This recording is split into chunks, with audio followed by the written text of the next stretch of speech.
Hi, I'm Siobhan and this is Siobhan Speaks, my little channel about child sexual abuse and life afterwards. Today's video answers the question of whether children should be believed every time when they try to make a disclosure.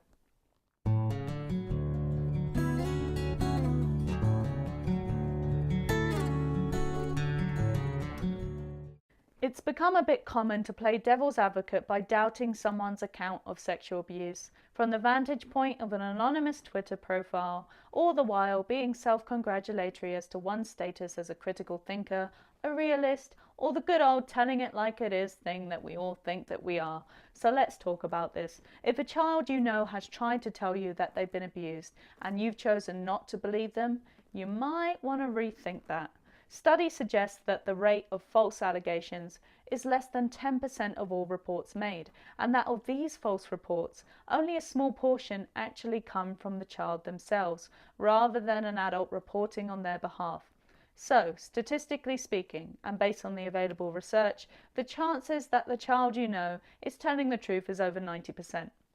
Research from Canada indicates that false allegations from children make up only 4% of reports, and most of these are related to neglect and occur during custody disputes. I put the references of the studies I'm talking about in the description below, by the way. Estimates also suggest that between 3 to 12% of child sexual abuse is reported to the police for investigation, which means that the vast majority of it isn't being reported at all. To speak of my own experience, half my family told me I was lying when I disclosed and reported to the police.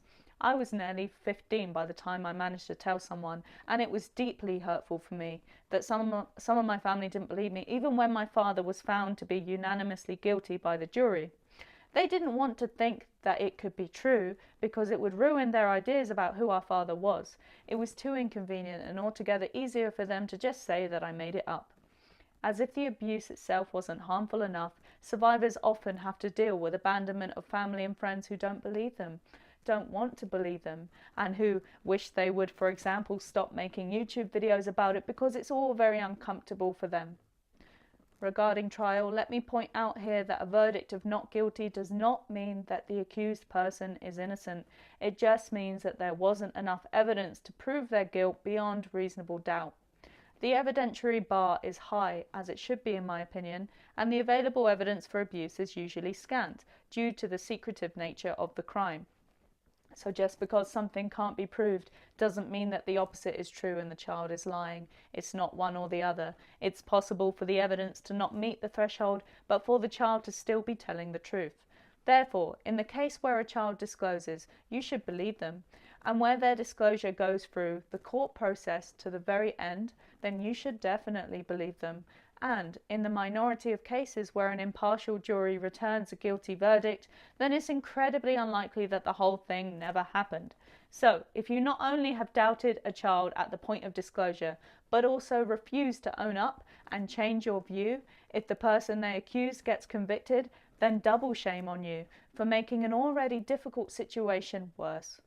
Children who disclose abuse need to be believed and reassured at once that it wasn't their fault and that speaking out was the best thing they could have done. It's certainly the best thing I ever did. Thank you for watching until the end. If you found this video useful or interesting, then please give a thumbs up and leave a comment below, and also subscribe, and I will see you later.